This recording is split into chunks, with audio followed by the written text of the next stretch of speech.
So entertainment అనగానే మనకి first గుర్తొచ్చేది సినిమా. అది మిడిల్ క్లాస్ కావచ్చు, లోవర్ క్లాస్ కావచ్చు, మీరు హై క్లాస్ కావచ్చు, అందరూ కలిసి చూసేది సినిమా. మరి ఈ మధ్య సినిమాలు చాలా మంచి మంచి సినిమాలు వస్తున్నాయి, భాషతో సంబంధం లేకుండా. తెలుగు, కన్నడ, తమిళ్, అటు హిందీ, అన్ని భాషల నుంచి కూడా చాలా మంచి సినిమాలు వస్తున్నాయి. మరి ఈ సంవత్సరం ఎవరికి ఈ నేషనల్ అవార్డు అనేది వస్తుంది, దాని గురించి మనతో మాట్లాడటానికి దాసరి విజ్ఞాన్ గారు ఉన్నారు. మాట్లాడదాం. హలో అండి. నమస్తే. సో ఈ మధ్య సినిమాలు చూస్తే అన్నీ పోటాపోటీగా ఉన్నాయి. అంటే హిట్ ఫ్లాప్తో సంబంధం లేకుండా వాళ్ళ 100% ఎఫర్ట్స్ ఏ సినిమా చూసినా, మనం పుష్ప చూసినా, దేవరా చూసినా, అటు బాలీవుడ్ మూవీస్ చూసినా, ఏవి చూసినా కూడా అన్నీ వాళ్ళ 100% ఎఫర్ట్స్ అయితే కనిపిస్తున్నాయి. మరి ఈ ఇయర్ ఎవరికి వచ్చే అవకాశం ఉందంటారు? ఫస్ట్ ఈ సంవత్సరం నిజంగా చాలా టఫ్ అని చెప్పుకోవచ్చు. ఎందుకు ఇంత టఫ్ అంటే అల్లు అర్జున్ పుష్ప 2 ఉందా, అవును, తను పాన్ ఇండియా లెవెల్లో ఎలా మ్యాజిక్ చేశాడు అంటే, ఆ బీహార్లో 7.5 లక్షల మంది ఎందుకు వచ్చారు, వాళ్ళని అట్రాక్ట్ చేయాలంటే నోట్లో నమలాలి. అవును, ఇక్కడ అది పెట్టుకుంటాడు. అది వాళ్ళందరికి పిచ్చ నచ్చేసి, అబ్బా హీరో కూడా మా నమ్ముతున్నాడు అంటే అసలు ఎంత బాగుందో అని. నార్త్ వాళ్ళని అట్రాక్ట్ చేసేలాగా వేషం,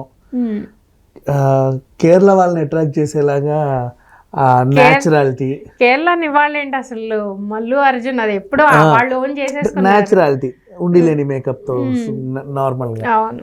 తమిళ వాళ్ళని అట్రాక్ట్ చేయడానికి ఆ జిడ్డు ఫేస్, పుష్ప మొత్తం మొహం అంతా జిడ్డు ఉంటది. అవును. అదే అన్ని ప్రాంతాల్లో ఎలా అయితే మనుషులు ఉంటారో ఒక మనిషి అన్ని చేశాడు. అవును, ట్రూ. అట్లా ఎట్లా చేయగలడు, అది భలే ఉంది అనిపించింది. సరే అది వదిలేస్తే నెక్స్ట్ ఆల్రెడీ నేషనల్ అవార్డు వచ్చేసింది 69th. అవును. 78th మన రిషబ్ శెట్టికి వచ్చింది. మళ్ళీ ఇప్పుడు 71st ఎవరికి వస్తుందా అని అందరు ఎదురు చూసేటప్పుడు మళ్ళీ పుష్పకి చచ్చిపోతారేమో వీళ్ళంతా. అంటే ఆయన ఇంతకు ముందు అల్లు అర్జున్ యాక్ట్ చేశారు, బాగా చేశారు అనుకుంటాం. కానీ పుష్ప 1 ఒక ఇదైతే పుష్ప 2లో ఆయన యాక్ట్ చేసినట్టు అనిపించట్లా, ఏదో తాండవం చేసినట్టుగా అనిపించింది. అసలు యాక్టింగ్ అయినా సినిమా అయినా అంటే ఆయన పాత్ర వరకు ఆయన అసలు జీవించేసేసి ఒక ఇదికి తీసుకెళ్ళిపోయారు. ఒకవేళ రాకపోయినా కూడా ఆశ్చర్యపడి బాధపడే వాళ్ళు చాలా మంది ఉన్నారు. ఎందుకంటే నాట్ ఓన్లీ అంటే తెలుగు పీపుల్ కాదు, అదర్ దాన్ తెలుగు స్టేట్స్ ఆయన ఫ్యాన్స్ అందరూ బాధపడే అవకాశం కూడా ఉంది. అసలు ఏంట రిలీజ్కి ముందే ఆ క్రేజ్ ఏ సినిమాకి రాలేదేమో మరి. సో ఇప్పుడు మరో నేషనల్ అవార్డు కూడా పుష్పకే ఇవ్వడానికి నేను చెప్తా చూడు. ఇది ఫస్ట్ క్యారెక్టర్, దాంట్లో మళ్ళీ షేడ్స్ నవరసాలు చూపించాడు, పిల్లంతో రొమాన్స్ చూపించాడు, అగ్రెసివ్నెస్ చూపించాడు. మళ్ళీ ఆ ఉగ్రగంగమ్మరు జాతరలో ఆ పూనకము, క్లైమాక్స్ లో నోరుతోనే మెడలు కొరికే ఫైట్, ఒళ్ళంతా కట్టేసినా కూడా. అండ్ మళ్ళీ అదే డాన్స్, ఆబ్వియస్లీ కామెడీ, ఇవన్నీ ఉన్నాయి కదా. అవును. సో ఈ అన్ని యాంగిల్స్ చూస్తే ఒక క్యారెక్టర్ ఇన్ని పర్ఫామ్ చేసింది కాబట్టి ఇతను అర్హుడు నెంబర్ 1. నెక్స్ట్ ఆడు జీవితం, ది గోట్ లైఫ్, మన పృథ్వీ ఎక్కడో సౌదీ అరేబియాకి తీసుకెళ్ళి అక్కడ పడేస్తే వాళ్ళ జీవితాలు ఏంటి అనేది చాలా న్యాచురల్గా చూపించాడు, విత్ బాడీ అంతా కూడా ట్రాన్స్ఫార్మ్ చేసుకొని. పృథ్వీకి ఇచ్చిన తప్పు లేదు. కాకపోతే దాంట్లో ఇప్పుడు మళ్ళీ పుష్పతో ఇందులో ఏంటంటే మనకు అన్ని ఎలిమెంట్స్ ఉన్నాయి. లైక్ అందరినీ ఏమైంది ఇన్నోసెన్స్ కూడా ఉంది, మీరు అది మిస్ అయ్యారు. అవును. అసలు అంటే ఫస్ట్ మూవీలో మీరు చూస్తే ఏంట్రా నీకు బాగా నవ్వొస్తున్నట్టుంది కదా అంటే, అంత పెద్ద హీరో ఆ ఇన్నోసెన్స్ చేయడం అనేది, అంటే అంత ఇన్నోసెంట్ గా కనిపించడం కూడా ఎంత క్యూట్ గా అనిపిస్తుంది. అన్ని ఎలిమెంట్స్ ఉన్నాయి. సో 360 degrees లో ఇక్కడ పుష్ప అన్ని పర్ఫామ్ చేసింది. పుష్పతో కంపేర్ చేస్తే పృథ్వీరాజ్ యాక్టింగ్ ఇరగ తీసిన అన్ని వర్గాల వాళ్ళకి లేదు, అది ఓన్లీ ఒక సీరియస్ జోన్ వెళ్ళింది. సరే నెక్స్ట్ మళ్ళీ ఇంకొక పేరు విక్రమ్. ఆబ్వియస్లీ ఏ వేషం విక్రమ్కి ఇచ్చినా సరే చించేస్తాడు. అదే కాదు, అసలు అందవిహీనంగా ఈ సినిమాల వాళ్ళని తీసుకొని అది కూడా మెప్పించాడు అంటే అది ఆయనకే సాధ్యం. సో విక్రమ్ది తంగలాన్ వచ్చింది. తంగలాన్ కూడా ఒక జోనర్, అందులోనూ రొమాన్స్ ఉంది, కామెడీ ఉంది, అగ్రెసివ్నెస్ అన్నీ ఉన్నాయి విక్రమ్ తంగలాన్లో. కాకపోతే ఏంటంటే నీకు ఈ పుష్పలో కంపేర్ చేసినంత అది లేదు, అంటే అన్ని వర్గాల వాళ్ళని మెప్పించగలిగే టైప్ లేదు, ఒక జోనర్, కానీ అన్నీ ఉన్నాయి పాపం దాంట్లో కూడా, రొమాన్స్ గిమాన్స్ అన్నీ ఉన్నాయి రంగలాన్ని చూస్తుంటే. అది అవార్డుకి అర్హత. నెక్స్ట్ మళ్ళీ విజయ్ సేతుపతి మహారాజా ఉంది, దానికి చూసుకున్న Vijay Sethupathi is a very good actor, చెప్పాల్సిన అవసరం లేదు. ఆ సినిమా కూడా చాలా మంచి హిట్ అయింది, అన్ని యాంగిల్స్లోనూ తను కూడా మెప్పించాడు, బట్ ఒక సీరియస్ జోన్లోనే ఉంటుంది తను. అండ్ నెక్స్ట్ శ్రీకాంత్ నేను ఒక బయోపిక్ చేశాడు, దాంట్లో కూడా ఆయన యాక్టింగ్ ఎరగదీశాడు, ఆ వేషధారణ కూడా చాలా బాగుంది. ఇట్లా చూసుకుంటే ఈ సంవత్సరం అంటే టఫ్ ఫైట్ అయితే ఉంది. ఎంత టఫ్ ఫైట్ ఉన్నా సరే అన్ని వేళ్ళు పుష్పనే చూపిస్తున్నాయి. అవును, ఇటు మాస్ అటు క్లాస్ అందరు ఆడియన్స్ ని అది కనెక్ట్ అయిపోయారు.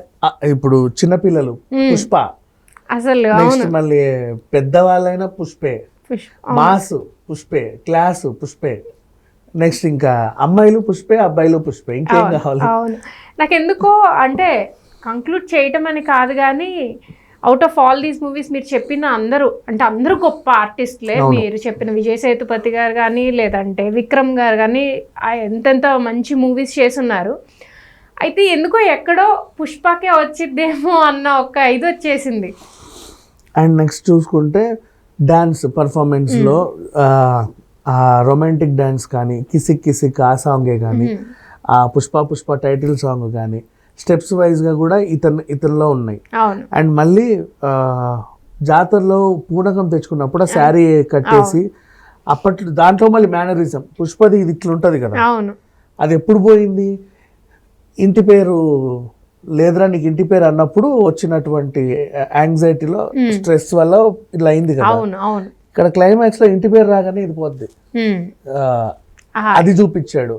సో ఇట్లా మనిషి క్యారెక్టరైజేషన్, ఆ బాడీ ట్రాన్స్ఫార్మింగ్ కానీ, ఆ క్యారెక్టర్లోకి మనిషి వెళ్ళగానే తను చూపించే విధానం కానీ, అందుకే మీకు తెలిస్తే మేడమ్ టుసాడ్స్ మ్యూజియంలో కూడా బన్నీని పెట్టారు, పుష్పని పెట్టారు, ఆ గెటప్నే పెట్టారు వాళ్ళు. అసలు పేరు మర్చిపోయాం. పుష్ప అంటే ఆయన ఎంత జీవిస్తే మనం పుష్ప అనేది అసలు మనకు అట్లా స్టాంప్ వేసేసినట్టు ఆ ఇదిలోనే ఉండిపోయాం, బయటికి రాలేకపోతున్నాము. నెక్స్ట్ మళ్ళీ పుష్పకి సీక్వెల్స్ ఎలా వస్తున్నాయంటే మళ్ళీ బన్నీయే వస్తాడు, ఎందుకంటే ప్రెగ్నెంట్లో ఉంది ముల్లేటి వెంకటరమణ అంట, వాళ్ళ తాత మళ్ళీ నా కడుపులో పుట్టబోతున్నాడు అన్నట్టుగా లీడ్ ఇచ్చాడు. బన్నీ కడుపులో మళ్ళీ బన్నీయే పుడతాడు, మళ్ళీ జూనియర్ పుష్ప అయిపోతాడు. అంటే ఇట్ హ్యాపెన్స్, ఇది కొనసాగుతా ఉంది. సో అట్లా చూసుకుంటే నన్ను అడిగితే 69th ఫిలింఫేర్ అవార్డు తెలుగుకి వచ్చింది, అది చాలా గర్వకారణం, ఫస్ట్ టైం. నెక్స్ట్ మన 70th రిషబ్ శెట్టికి వెళ్ళింది, అండ్ నౌ 71 మళ్ళీ తెలుగుకి, మళ్ళీ అదే స్టార్కి, అంటే ఇది ఒక పెద్ద సెన్సేషన్ అని చెప్పుకోవాలి. అవును, సో ఈ ఒకవేళ రెండోసారి కూడా వస్తే యాక్సెప్ట్ చేయగలుగుతారంటారా కొంతమంది? ఇప్పుడు ఎవరైతే కొంతమంది వాళ్ళు అసలు నథింగ్ లేండి, ఒక 1-2% అనే చెప్పాలి, ఈ ఉన్న హోల్ ఇండియాని వదిలేసేసి ఆ 1-2% మనం పెద్దగా కన్సిడర్ చేయకూడదు. బట్ స్టిల్ కొంత ఈ వ్యతిరేకత ఏదైతే వచ్చిందో వాళ్ళు యాక్సెప్ట్ చేస్తారా? ఇది వాళ్ళు ఏదో ట్రోల్స్ చేయడం ఫస్ట్ వచ్చినప్పుడే యాక్సెప్ట్ చేయాలి. ఏమన్నారు, అదేంటిది స్మగ్లర్కి అవార్డు ఇవ్వడం ఏంటి, అడవున్నర్కి అవార్డు ఇవ్వడం ఏంటి అన్నారు. యాక్చువల్గా అదొక క్యారెక్టర్, పాత్రకి కాదు అవార్డు వచ్చింది, ఆ పాత్ర పోషించిన నటుడి ప్రతిభకి అవార్డు. అదే కదా, పాత్రకి అవార్డు ఇవ్వాలి. ఉత్తమ నటుడు స్మగ్లర్ అని ఎవరు ఇవ్వాలా? ఆ క్యారెక్టర్ ని పోషించినటువంటి నటుడు తను కనబరిచినటువంటి ప్రతిభని గుర్తించి పురస్కారాలు అనేవి ఇస్తారు. సో 71st ఫిలింఫేర్ అవార్డు కూడా ఆబ్వియస్లీ పుష్పకే వస్తుందేమో అని నాకు అనిపిస్తుంది.